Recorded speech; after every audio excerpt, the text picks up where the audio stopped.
everybody, and welcome to episode 68 of Own the Road with AutoTrader, where we make car stuff simple for Canadians. My name is Jodi Lai, and I'm the Editor-in-Chief of AutoTrader. And my name is Dan Ilika, and I am AutoTrader's road test editor. Howdy, Dan. Howdy. So we've talked before in a previous episode about what makes an award-winning vehicle, Yes. which is what we talk about around the season of the AutoTrader Awards, which is coming up earlier next year. Some might even call those Canada's most comprehensive and most trusted automotive and most awards. influential. Ooh. Whoa, that's us. We did it. But today we're going to be talking a little bit more about, like, if Dan and I were in charge, what would our perfect car be like? And that's like a lot less scientific and empirical than like what makes an award-winning car. Now, a little callback to the previous episode. I know the average person and probably our own VP, Carl Bonner, would be like, oh, you guys should use an AI generator and spit all this stuff into there and have it do up a little doodle. And you know what I say? F that. Not a chance. Yep. I'm not using AI for anything willfully. Let's just use our imaginations like the good old days. Exactly. Guys, picture this. You don't want me to draw. It would be terrible, but just picture it in your mind's eye. That's the fun part of this exercise. The other fun part is Jodi and I did not compare notes, did not sit down together. I kind of like threw this idea out there last week, and Jodi and Sebastian Bell were both like, oh, that's a great idea. So we've come up with our notes independently. I may have gone like deep down the kind of rabbit hole of details on mine. I'm very excited to see what you've come up with. But we have no idea what each other has come up with for this. And it's not to say that we're like, I don't know. I think a lot of these ideas are really stupid. Yeah. Because like I have very weird taste in cars. And what would be a perfect car for me is obviously not going to be a perfect car for anyone else, right? Maybe it will be, but probably not. We'll see. But the point is, Jodi and I drive a lot of different vehicles. So you pick up on, little nuances, things that you don't like, and then things that you do. And you're like, why don't more vehicles have this feature or this function? Or why do so many vehicles have this feature or function? So we just decided to have a little bit of fun and talk, use our imaginations and talk about if we could, run an automaker and make all of the decisions, what would be like the Jodi mobile? Okay, so I love like a retro design. Okay. So I would love my perfect car to look like it was old, but have completely modern powertrain and interior. Okay. Right? Like how old are we talking here? I don't know. Like I love like Hyundai's N74. That thing is sick. Yeah, like I would cool. love that. Something like that, right? Yeah. What's the name of that company in Japan? And it's like, I can't remember the guy's name. Brendan McAleer, one of our friends and contributors, he has done some stories on this. And it's like he's kind of, I guess, like a coach builder. So he'll like turn modern RAV4s into these like old Chevy Blazer. It's like a reverse resto mod guy. Yeah, it's really cool. So this is kind of like what I see you talking about, where it's like take something like the bones would be brand new, right? But then just make it look old and cool. Yeah, that's kind of exactly what I want. But I also really love like sporty cars too. And oftentimes, in the real world, if something looks super retro, you don't really get that performance aspect of it. I think maybe the Hyundai Ioniq 5N might be like the closest thing you can get to that right now. But also like, this latest Mustang isn't as retro inspired, but the Mustang and the Camaro and the Challenger all had their time of like being retro inspired. Like you could see proper design cues. Yeah. So going back a couple years, I remember I drove a Fiat 500 Abarth, which I loved. Yeah. Stupid car. I loved it so much. But Fiat also had a really, really cute like heritage retro special edition where it had these like dog dish rims. It came in pastel colors. Yeah. But you couldn't get those two together. So if I could have had the heritage edition with the Abarth bones on it, that would be perfect. I would love that. I like that. But I love you know what? And I was actually thinking about, I think a really cool powertrain would be a diesel hybrid. That's on my list. Oh, no way. Yep. That's so crazy that that's on your list. So for years, I've always thought that a diesel hybrid would be such a genius solution because traditional hybrids are not super efficient on the highway, but diesels are. So why hasn't anyone ever combined that in Europe? In Europe, yeah. Not but they here, just though. never came to North America. And, Dieselgate again, because that's sort of like that's like a later stage hybrid technology.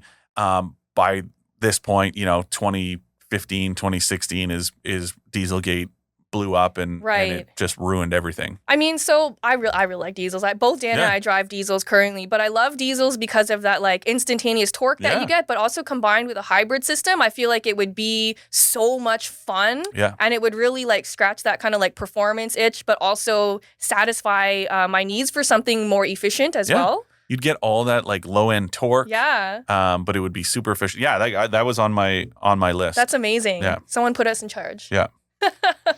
What else you got? What else do I want? I feel like clicky clacky buttons. Oh yeah. Physical like toggles and switches is really important to me. I love having the more obnoxiously clicky clacky they are, the better. Yeah. I love being able to feel like I'm a fighter jet pilot in my car. Yeah. And plus, I hate when there is touch capacitive controls under this like shiny black surface. It looks awful. It looks awful. It collects dust, and I don't think it's very user friendly. So for me, I'd like to have a lot of physical buttons. I want a car that sounds good. Although that's not like really high up there on my list of must-haves. I just think it's like fun to have that extra level of engagement. What if every time you turned it on, it was like, oh yeah, like that kind of sounds good? Funny enough, like I was driving a Rivian recently, and because they're connected, they've started releasing like seasonal themes for their cars. Okay. And so I was just in Michigan driving the refreshed R1S or the R1T, the truck. Yeah. And it was right before Halloween, and they came out with a package, kind of like Google Doodles, right? Yeah. Where when you lock your truck, it could have gone, woo. That's funny. And it's really cute. And you could change the interior to look like a spooky foggy bog or like. That's fun. I thought it was really cute. And I love that idea. I love being surprised and delighted. So, I'd love a car to have that. That's fun. A little whimsy. Yeah, just some fun, right? Something silly. Yeah. I feel like more automakers need to be sillier just because why not, right? Yeah. They stopped taking themselves so seriously. I know. We talked about this in the office, and it was about advertising. But Subaru for a long time and still does take itself seriously. And I know that there is a line. You do have to take yourself seriously, portray that image. You're trying to sell cars. You're trying to sell safety. But years ago, when Subaru Canada did that sumo wrestler ad, I love that. where it was a commercial slow-mo, these sumo wrestlers, washing a WRX. Like a sexy car wash, and it was so funny and so different, and it just showed that Subaru and the people behind it had a fun side. Yep. And it's the same thing with these, like you're talking about with Rivian with those themes. It's harmless, but it's fun. And it still gets the message across, right? Yeah.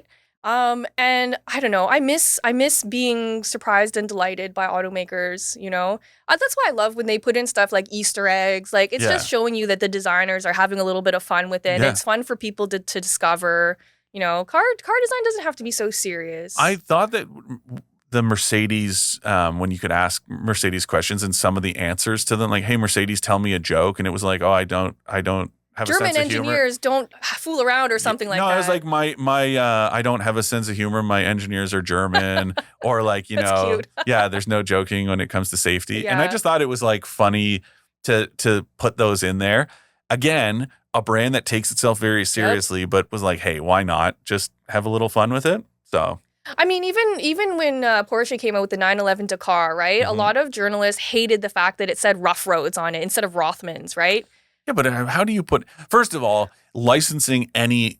But it's a cigarette company. You can't do that these days. So literally and figuratively taboo. Like, you can't do it. And I thought Rough Roads was just cute. Like, you didn't have to be there. But Porsche is such a serious company, so it was really nice to see them just like doing something cute for just because. Yeah. There's no reason behind it. It's just for laughs. Yeah, I like that. So yeah, my perfect car would be like a diesel, manual, hybrid, performance wagon with a retro design and lots of clicky clacky buttons. Okay. So I went deep in the details. Oh, okay. Okay. So I want everyone listening, including you, to really start to paint this picture in your mind's eye. Okay. I'm so excited. A wagon about the size of a Subaru Outback. You know, I'm a big fan, and I used to own an Outback. My parents still do. My friends Carrie and Allie own they love it. Everybody who owns an Outback loves it because it's really good. Mm-hmm. But it's not perfect. Correct. Okay. Yeah. So that's what we're here to do, is to make it perfect. In our dream world. Yeah. So a wagon about the size of the Outback, maybe a little bit bigger, but not much. Okay. I want, like, I don't quite know what you would call it, but like a sort of stadiumed roof like the Nissan Xterra. So a little bit more headroom in the back. In the back. You know, just like that little bump up so that in the back you would have more space. Okay. Okay. I know hatches, tailgates, that's all the rage. But what this wagon needs, barn doors like the old Chevy Suburban or like a cargo van, like doors that you would open sideways instead What's of a the hatch. reason for that? Accessibility. Oh, it's also because your garage at home is very low, right? Yeah. This is just a perfect, and I just like the look. And I always remember, you know, like an old Suburban or Tahoe with barn doors was just cool. That was instead of the stupid Dutch doors where it was like the top was the glass would lift and then there were two, like, no, you want the full barn doors that can, and you need that kind of dual hinge where they can either open so that they're like parallel with the body, or then you hit a little thing and then they can open all the way wide. Right. So that it makes it easier when you're putting stuff in and out, or if you want to camp with it. I think it would just be great. Okay. And anybody saying, yeah, but you know, I use my tailgate as an awning. Just get an awning. Strap that on the back. That's a good point. And then you get the best of both worlds. Mm-hmm. Barn doors, just because. A little bit of van, you know, love in my wagon. But in a smaller package. Yeah, because I don't want to have to pick between a van and a wagon. Right, that's true. Yeah. Does that mean you would also want sliding doors? No. I'm just asking. No. I don't know. Okay. I need to have those nesting crossbars like the Outback. Oh. One of the most ingenious inventions ever. If you look at the Subaru Outback, the crossbars just kind of slot into the roof rails so that when you don't need them, they're tucked out of the way. But when you do, just lift a little handle, spin it over, drop it in, it locks in place. So smart. And you can also move them. There are two locations, but I think they would be fantastic. Okay? And would you need tools for that? No. Yeah, see, that's amazing. No. You literally just pull this little handle up, spin it across, and then it drops into this water-sealed slot. Love that. Put the handle down, and it's locked in, and you're good to go. That's so genius. I'm also going to borrow from the truck world. Give me bumper corner steps like the Chevy Silverado, right? And a lot of our contributors love these too, and I think like Jill McIntosh, every time she reviews a truck, she's like, every truck should have these corner bumper steps. That's true. Instead of the stupid ones that kick out, like Ram has that thing that you like pull it out with your foot, but it's dumb. It's dumb and prone to breaking, right? So just put it in the bumper. I guess the argument there is like, you know, for people with kind of, I don't know if you want to say lesser mobility, like if you're trying to get your foot all the way up into the bumper versus like halfway there, I guess I see the merits. But the bumper step, the corner step is really handy because it's always there. Yeah. And if it's a wagon and it's, you know, you're using it for utility, it's nice to be able to kind of quickly and easily access the roof. Okay. Which brings me to my next point. This thing is going to need about 25 centimeters of ground clearance, so like 10 inches. Okay. Where are you going with this vehicle? Camping? Everywhere.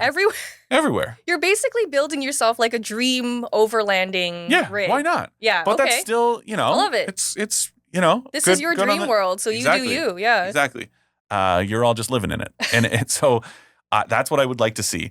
I would also like to see that diesel hybrid that we talked about, but it's got to be manual. Same. Okay. It's also got to be all-wheel drive. Oh, that's a good point. Yeah. Just because this thing is an adventure. I am a big advocate for, you know, front-wheel drive, good set of winter tires is fine. My golf wagon, that's exactly what it is, and I've never had any issues. But with this thing in particular, yeah, that's what I want.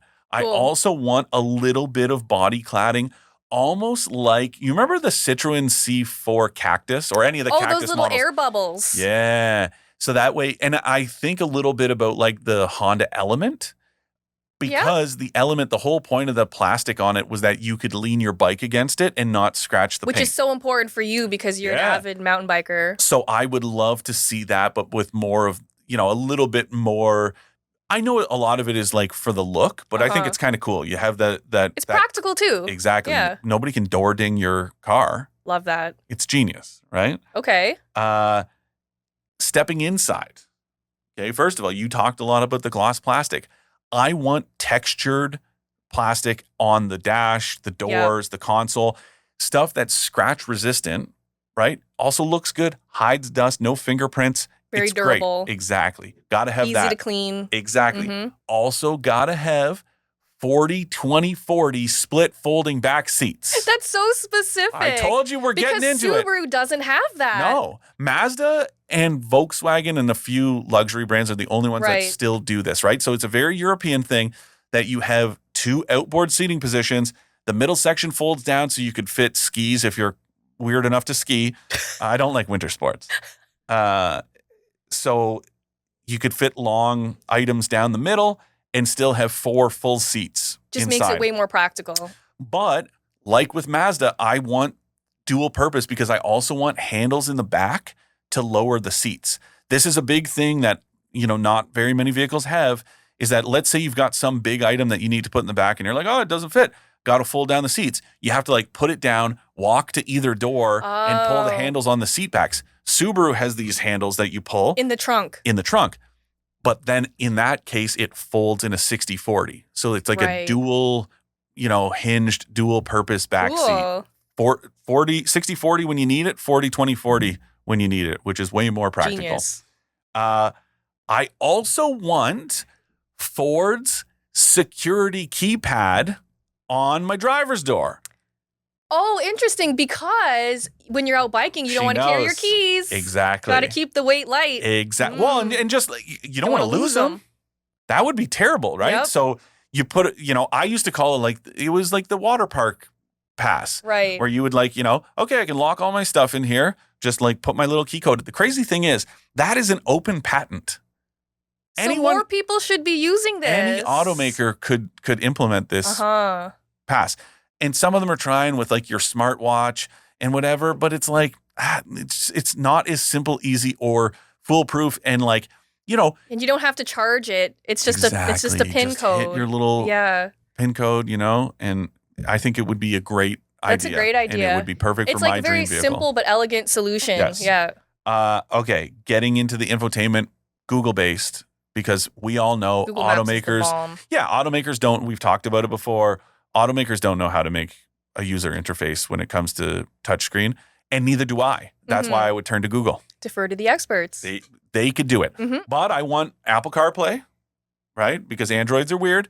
Give me my Apple CarPlay. Wow, so skiers and Androids. Yeah. Dan hates them all. If you ski and you have an Android? I used to ski and I have an Android. Well, this is the last episode of On the Road with AutoTrader. I want, now this goes back to what you asked me earlier, where am I going with this? I don't necessarily know, and that's why I want a Garmin-based trail app that has breadcrumbing. So, my computer, my watch, what I can do with these Garmin devices is when I go out on the trails, it leaves breadcrumbs so that I can use GPS to find my way back if I get lost, which happened to me before, and it's scary. I know I like this because you don't have to be connected to the internet. Like if you're in a place that doesn't have reception, you can still find your way back. So I want breadcrumbing with this Garmin-based thing that I can say, okay, I've gone out on this weekend adventure, and now I can just find my way back down the same trail that I came down. Very cool. And then I'm going to finish up with physical climate controls. And also I want some remember Subaru rolled out that that kind of mud and water resistant upholstery in a couple I think it was the you could Onyx hose it down or something? Yeah, well, you could wipe it down. It felt almost, it was borderline scuba-ish feeling and I really like it because that way it's not just about water or whatever. If you have dirt, let's say I'm biking and I get in the car and I've got some dried dirt on my pants or whatever, it just kind of wipes off really easily. You can take a wet cloth and wipe it down. So that's what I want. Wow, you were really specific with your demands. I told you. I love that, though. That's actually so perfect for you. And nothing like that exists today, which is why we're inventing it right now. Exactly. So any automakers listening that want to, pursue my dreams and make them a reality, I'm here for it. But it's got to have that 40-20-40 split fold. That's like that's like a must-have for you. Well, that's just, to me, we've talked about underrated features before, and I think I talked about it, but if I didn't, man, people that think it's weird to go on about it, but it's just so handy. Honestly, a lot of the best features in cars are just the most practical. They're like so simple that almost I think a lot of people overlook them because they take it for granted. Oh, you know what else I want? What? I want, like you said about the, feeling like a fighter jet pilot. I've loved it in the applications I've seen it. They're few and far between. Give me some overhead toggle switches. Oh, for like auxiliary accessories. I just love that, right? Yep. That way, if you have some lights or whatever, that you can just like flick these little toggle switches, feel like a bad, but it also frees up clutter like down on the console and on the I love that. dash. I think the Ford Bronco has ones up there for auxiliary stuff, and they're Mercedes like chunky. G-Wagon. Yes. Which is, I've said it before, that vehicle is a joke. I love the G-Wagon, but the one redeeming quality about it, overhead toggle switches. Interesting. Yeah. Okay. And I mean, I love a boxy car. I would love my dream wagon to be very boxy, but also because I love having big windows, because visibility is honestly something that automakers like do not care about these days.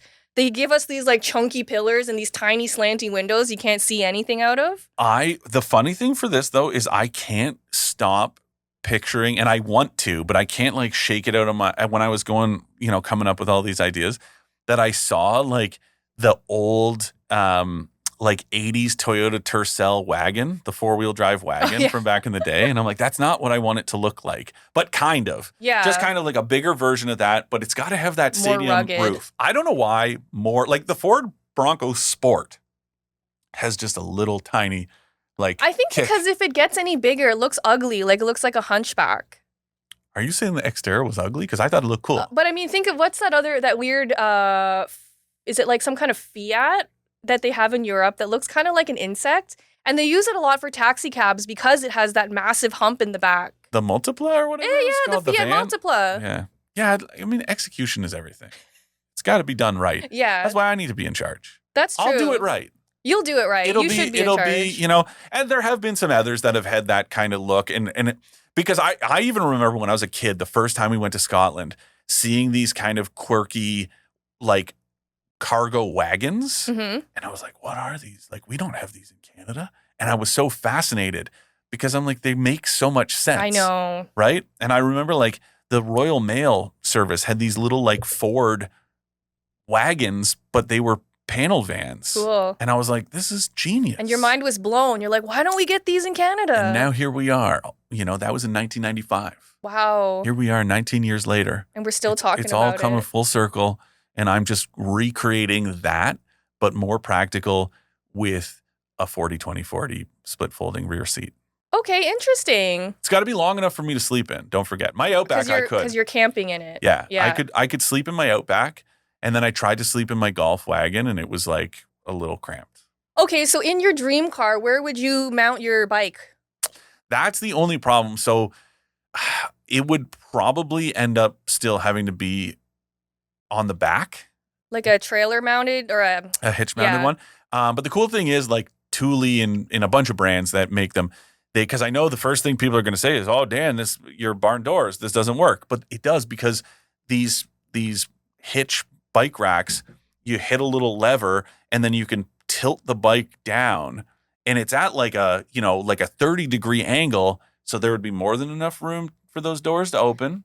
I love that you thought about this already. You're like, there's no holes in my design. No, but there would also be like with that stadiumed roof. Mm-hmm. I don't even know if I just remember it was like stadium seating. I know what you mean though.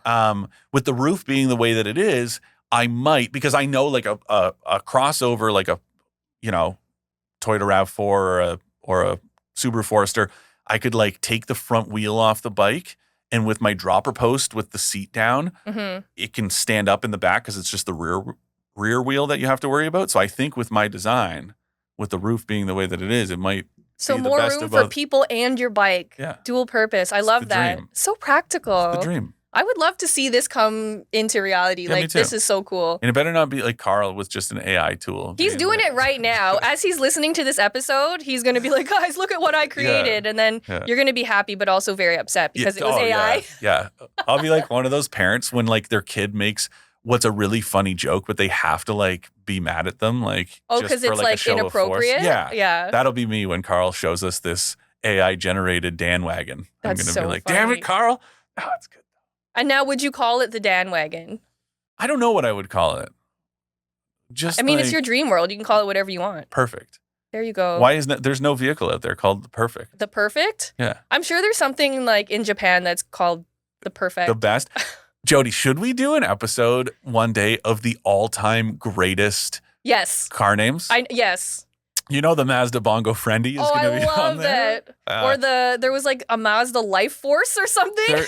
We're going to do this. Next time. We're going to do this. We're going to do an episode. We should also talk a little bit when we do that. I'm just putting this on record so we don't forget because we've forgotten about many. I'm going to write this down so I don't forget. And remember, I don't remember who did the story, but not that long ago, we had a story about vehicle names that had to be changed because in French they were like either inappropriate or they didn't make sense. Like weirdly translated. Yeah, so maybe we'll throw some of those in there. But yeah, we're going to do an episode of like the fun and funniest car names ever. Okay, so if any of you guys have suggestions, if you have car names, Mike, I'm looking at you, buddy. I know you've got a bunch. And he loves Toyota, and I'm sure Toyota has had some. So send us your suggestions to be included in our forthcoming episode about weird car names. Send it to editors@trader.ca. Did I get it right this time? Expert. There you go. Yeah. Although editors will work too. Yeah, they're both there. But yeah. I don't know why after all what episode is this? 68? Yeah, and I still can't remember. You still don't know the email address. Send it to that thing that Jodi just mentioned, and we'll include it in the episode. Okay, so before today's Ask an Expert question, here is a message from your friends at AutoTrader. Having trouble finding your perfect car at the perfect price? The answer is AutoTrader. Car prices are dropping across Canada, and AutoTrader has hundreds of thousands of new and used cars to choose from. Get a great deal on your perfect car by visiting AutoTrader today. Today's Ask an Expert comes from our producer, Chris. What up, Chris? He had a really good question. He asks, if you don't want to drive your car in the winter and you don't have a garage space and you want to keep it on the driveway, is it worth getting a car cover? And what else should I do to make sure it's ready to go in the spring? That's a good question. Couple things. I mean, I know it's sometimes you just don't have a choice, right? But really, like I would be paying for storage. I would be talking to, a local farmer, somebody that can park it indoors. So some of this applies no matter what, right? Something that I would do is put some form of like a vapor barrier. So like whether it's a tarp, I don't know, I probably wouldn't use plywood, but something between the ground and your vehicle. I would put a car cover on it for sure.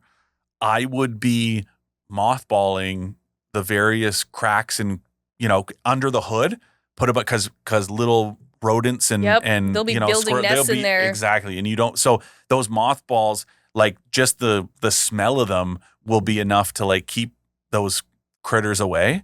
You're going to put some like steel wool in the exhaust and then put like a plastic bag and tape that up real tight. Same sort of thing that a, animal or whatever can't get inside of there.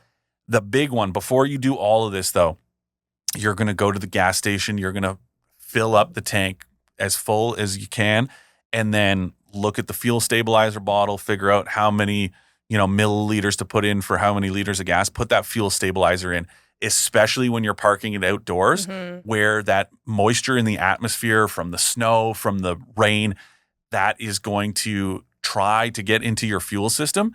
So having that fuel stabilizer is because that is a nightmare. If you get water in your fuel tank. That's also why I said about having that barrier under the vehicle, is to keep that ground, like that radiant, moisture from working its way up into your vehicle, and also make sure that the tires are fully aired. So let's say, I always say this, don't look at the sidewall, the max PSI of the tire.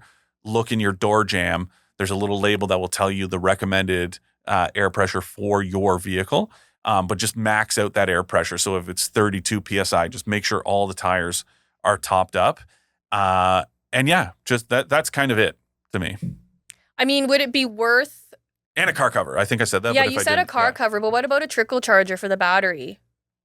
Yeah, but if it's outside, doesn't... I would be disconnecting the battery. And I mean, that's what I used to do with my Miata, just because it's easier, take it inside, right? Keep it out of the elements, because even with that trickle charger, it's just like batteries. The worst thing for batteries is like fluctuation in temperature, right? And if you're going to leave that outside for 4, 5, 6 months on end without it running, I think that's a bad move. So yeah, I would take that battery out of the vehicle, bring it indoors somewhere where it's like in just a nice climate controlled environment, and then put it back in the spring, and you're off to the races. Just don't forget all the stuff you did, like especially the steel wool and with the bag on it. Yeah, we don't want you to be passing out when you try to drive your car in the spring. Yeah, make sure to like document it all and then go in reverse, right? Yeah. When the spring comes. And remember where you put all those mothballs, especially if you put in, I forgot another one. Sorry. Boxes of like baking soda, baking powder that you would put in, like, you put in the fridge to absorb like smells. Same thing in the cabin. Put like one in the back and one in the front, just to absorb any, because it's going to sit there. And moisture too, I think. Yeah, so it's going to sit there for all that time. If there's a little bit of like a leak in any of your weather stripping that you're going to have any issues, that'll help to keep it from really smelling bad. Cool. So yeah. Great advice. Thank you, Chris, for your question. Thanks, Chris. If any of you would like to ask Dan or I a question, you can email expert@trader.ca. That's the one. That's the one, Dan. Don't forget to email us your suggestions for weird car names. Don't forget to email us to tell us how much you loved my vehicle's design. Your Dan wagon. And, any other questions or comments.